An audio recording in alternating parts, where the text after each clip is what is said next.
She sat quietly in seat 21A, the soft hum of the aircraft engines blending with the rustle of pages from her book. The sun slanted through the oval window, painting her hands in gold as she read. Amelia wasn't used to flying alone. It was her first time taking a cross-country flight by herself, a simple trip from Chicago to Seattle to visit her sister. Everything about the morning had been normal. The coffee at the gate, the friendly flight attendant, the safety briefing she only half listened to. It was supposed to be just another flight. Nothing more. As the plane climbed above the clouds, Amelia looked out at the endless white horizon. The captain's calm voice came through the speakers. "Ladies and gentlemen, we've reached our cruising altitude of 35,000 feet. Sit back, relax, and enjoy the flight." Then the seatbelt signs went off with a soft ding. She smiled and went back to her book. About an hour later, a strange noise echoed from the cockpit. It wasn't loud, but it made Amelia glance up. A few rows ahead, a flight attendant turned her head sharply toward the front. The co-pilot's voice came through the speaker a minute later, but it was trembling. Ladies and gentlemen, please remain seated. We're experiencing a small issue with the captain, but everything is under control." Something in his tone made Amelia's stomach tighten. A few whispers spread through the cabin. A man across the aisle muttered, "That didn't sound good." Then suddenly a sharp ding. Alarm came from the cockpit. Not the normal gentle tones, but urgent, fast, repeating. The flight attendants ran toward the front. One of them knocked hard on the cockpit door. "Captain? Captain, are you okay?" There was no answer. Moments later, one of the attendants rushed down the aisle, her face pale. "Is there anyone here who knows how to fly a plane?" she shouted. The passengers looked around in disbelief. A couple of people laughed nervously, thinking it was a joke. But it wasn't. Her voice cracked. "Please, we need someone now." Amelia froze. She had never flown a real plane, but she'd spent years playing flight simulators. Her father used to be a small aircraft instructor before he passed away, and she'd grown up sitting beside him in tiny cockpits, listening to how he talked about lift, flaps, altitude. Her heart raced. She hesitated, but then she stood up. "I think I can help," she said quietly. The flight attendant turned to her, desperate. "Do you have any flying experience?" "Not real," Amelia admitted, "but I've trained on simulators, and my dad used to be a pilot." The attendant grabbed her hand and pulled her toward the cockpit. The moment Amelia stepped inside, she was hit with the smell of electronics and sweat. The captain slumped sideways in his seat, unconscious. The co-pilot was trying to stabilize the aircraft, his voice shaky as he spoke into the radio. "Denver Center, this is Flight 509. I repeat, Captain's incapacitated. I need—" His voice broke off as his hands trembled on the controls. Suddenly, he went silent too, his eyes fluttering, body going limp. Amelia stared in horror. Both pilots were down. The plane tilted slightly to the left. The co-pilot's headset fell to the floor. The flight attendant's voice trembled. "What do we do?" Amelia sat down in the captain's seat. Her fingers hovered over the controls. They looked just like the simulator, but now every move mattered. The headset crackled beside her. A voice came through. "Flight 509, this is air traffic control. Identify yourself." She grabbed the headset, her voice shaking. This is a passenger. The pilots are unconscious. I think everyone is okay, but we're not in control." There was a pause, then the calm, steady voice of an air traffic controller. "Okay, ma'am. You're doing great. What's your name?" "Amelia." "All right, Amelia. Listen to me carefully.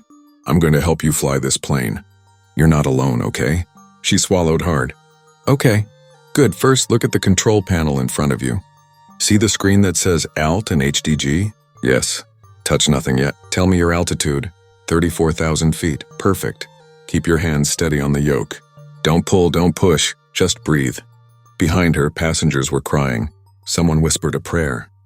The plane rumbled softly in turbulence. Amelia felt her palms slick with sweat. "Okay, Amelia," the voice said. "We've got you on radar. You're going to start descending slowly. I'll guide you every step." She nodded, even though they couldn't see her. Her heart pounded so hard she could hear it in her ears. She reached for the autopilot knob and began turning it exactly as instructed. The plane responded gently, nose dipping just a little. The hum changed. It felt alive beneath her hands. Minutes passed like hours. The controller spoke with calm precision, walking her through every motion: throttle, flaps, rudder.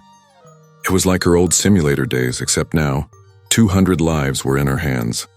At one point, turbulence hit hard. The plane lurched. A baby screamed. Luggage rattled. "You're okay, Amelia," the controller said firmly. "Keep her level." "You've got this!" "I'm trying," she cried, gripping the yoke tighter. The clouds outside were thick gray swirling. The plane trembled violently but slowly stabilized. "Beautiful work," the voice said. "That was perfect control. I need you to look out your left window. Do you see the mountains?" "Yes." "Good, we're lining you up for Seattle International. We're going to bring you home." The minutes ticked away. The cabin grew silent except for the low hiss of the engines. People held hands. One woman whispered, "She's just a kid." The runway lights appeared far ahead, tiny dots on the dark horizon. "All right, Amelia," ATC said gently. "This is it. Time to land. Bring your flaps down 20 degrees. Good, now reduce throttle. Easy. That's it." The wind roared louder as they descended through the clouds. The runway grew larger, closer, real. Her breathing was shallow. "We're coming in too fast," she said. "Don't worry. Pull back just slightly. Now hold it." The ground rushed toward them. The wheels screeched. The entire cabin jolted and once, twice, and then the nose settled. The plane rolled forward, slowing, and finally stopped. For a moment, there was only silence. Then, one by one, people began to clap, then cheer, then cry. The entire cabin erupted in applause. The flight attendants hugged each other. "Flight 509, you are safely on the ground," said the voice in her headset, emotion breaking through for the first time. "You did it, Amelia." She leaned back in the seat, tears in her eyes, chest heaving. Are the pilots going to be okay?" she asked weakly. "Paramedics are on their way," the controller replied. "You saved everyone on board." The cockpit door opened and passengers peeked in. Phones recorded. Some were crying, some whispering prayers of thanks. One man said, "You're a hero." Amelia looked out at the runway lights glowing through the cockpit glass. The rain had started, soft, steady, tapping gently on the windshield. She thought of her father, of those afternoons sitting beside him in his small Cessna, hearing him say, "Flying isn't about control, it's about trust." Now she finally understood. Later, when the media covered the story, they called her the passenger who became the pilot.